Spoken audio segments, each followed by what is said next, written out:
السلام علیکم۔ قارون کا غرور اور اس کا انجام۔ یہ واقعہ سورۃ القصص کی آیت نمبر 76 تا 82 میں تفصیل سے مذکور ہے، جس کے مطابق قارون سیدنا موسیٰ علیہ السلام کی قوم کا ایک مالدار اور صاحب ثروت آدمی تھا جو بہت مغرور تھا۔ وہ اتنا مالدار تھا کہ اس کے خزانے کی صرف چابیاں طاقتور آدمیوں کی ایک جماعت کو اٹھانی مشکل ہوتی تھیں۔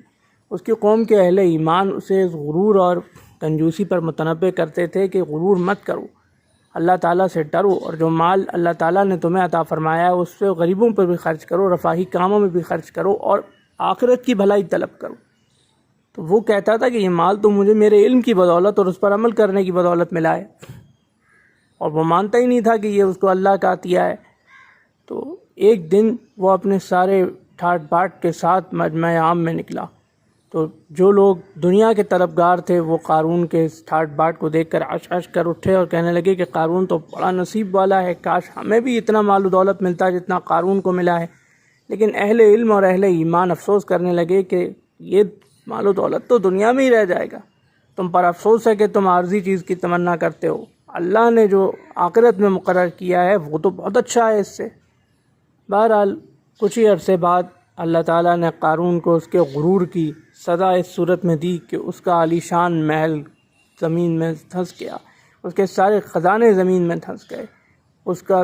خود بھی اللہ تعالیٰ نے اس کو زمین میں دھنسا دیا، یعنی نہ قارون رہا، نہ اس کی دولت رہی، نہ اس کا محل رہا،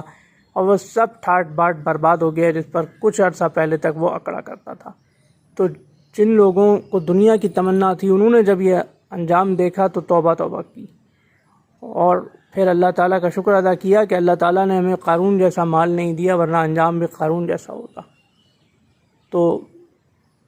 اس انجام کو دیکھ کر دنیا پسند لوگوں نے عبرت پکڑی۔ اس سے یہ ثابت ہوتا ہے، اس سے یہ سبق ملتا ہے کہ غرور بالکل نہیں کرنا چاہیے۔ اللہ تعالیٰ نے اگر مال دیا ہے تو اسے اعتدال کے ساتھ اپنے اوپر بھی خرچ کرنا چاہیے، اپنے اہل و عیال پر بھی خرچ کرنا چاہیے، غریبوں پر بھی خرچ کرنا چاہیے، اور کچھ مال رفاہی کاموں میں بھی لگانا چاہیے، پوری قوم کے بھلائی کے لیے بھی کام کرنا چاہیے،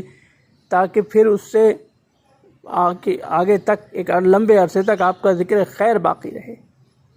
یہ مختصر واقعہ قارون، قصر قارون اور